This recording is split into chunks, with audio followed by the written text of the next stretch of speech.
mga idol, boxing update po tayo. Cuadrolas Casimero dahil sa kanyang impresibong panalo dito kay Luis Pantera Nery mga boss ay talagang nayanig ang buong mundo na kung saan mga boss itong mga boxing fans ay talagang grabing sigawan. Hindi lang naman kasi isang beses na pinagulong itong si Luis Nery, kundi 6 na beses mga boss.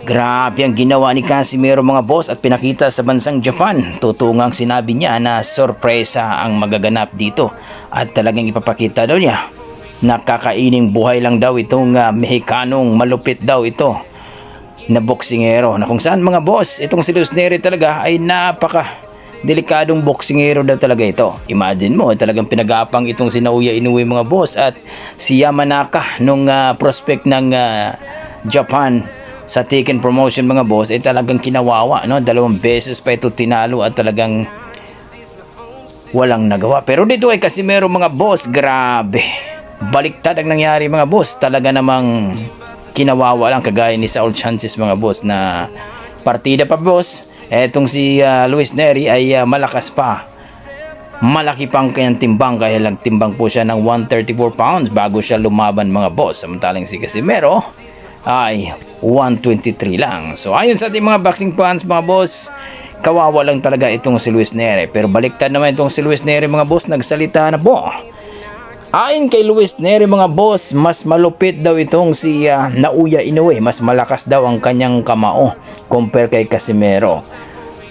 Pusang galayan mga boss, muntik na matulog sa luna si Luis Nery at 4 na beses na itong gumapang sa isang round at total 6 na beses mga boss at 4 rounds lang mga boss. Samantalang itong si Naoya Inoue ay TKO ang inabot niya dito kay Inoue, pero 6 rounds mga boss.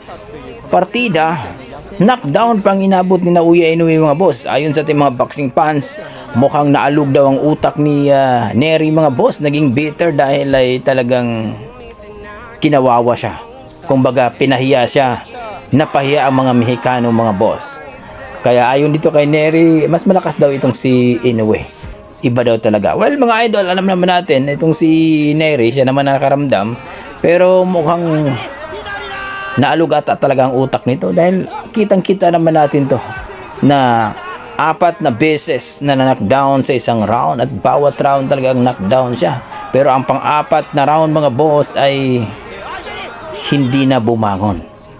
So mukhang mali at ang sinabi Luis Nery o better lang si Luis Nery. Hindi matanggap ng Mexicano mga boss na kinawawa siya ni Casimero. So sa kabilang banda mga boss, etong si Naoya Inoue mga boss, nagpahayag na nga na lalabanan niya itong si Casimero bago daw siya umakyat ng featherweight. Pero ayon kay Cuadrolas Casimero mga idol, na wala daw na siyang paki ni Naoya Inoue.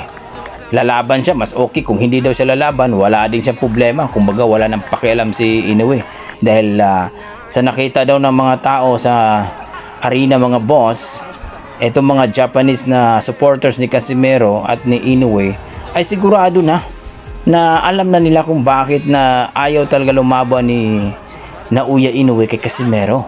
Ayon kay Casimero mga boss, na kaya alam nyo na kung bakit ayaw lumaban talaga ni Naoya Inoue sa kanya, dahil natatakot na baka magaya lang daw siya sa mga ibang Hapon na kinawawa ni Casimero, at lalong lalo na itong latest na laban niya dito kay Luis Nery. So patunay lamang na talagang malupit, ito ang tunay o itong totoo na monster, hindi daw si Inoue.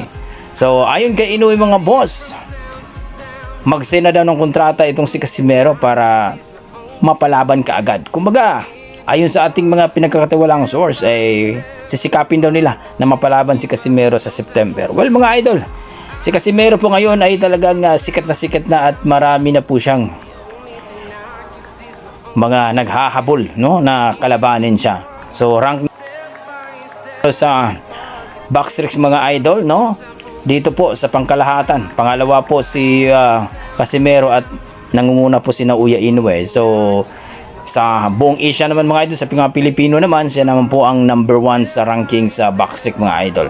So hopefully na makakuha na siya ng ranking sa mga sanctioning bodies. So ayon sa ating mga pinagkakatiwalang source, mas maganda na mapalaban agad itong si Cuadras Casimero dito kay Naoya Inoue habang maaga pa. So tandaan natin mga boss, under negotiation na yan dahil ang talagang request ng mga tao ay maglaban si Casimero at Naoya Inoue. So kayo, ano masasabi nyo dito kay Luis Nery na mahina daw itong kamao ni Casimero compared kay Naoya Inoue? Please comment down below mga boss para ating pag-usapan. Maraming salamat.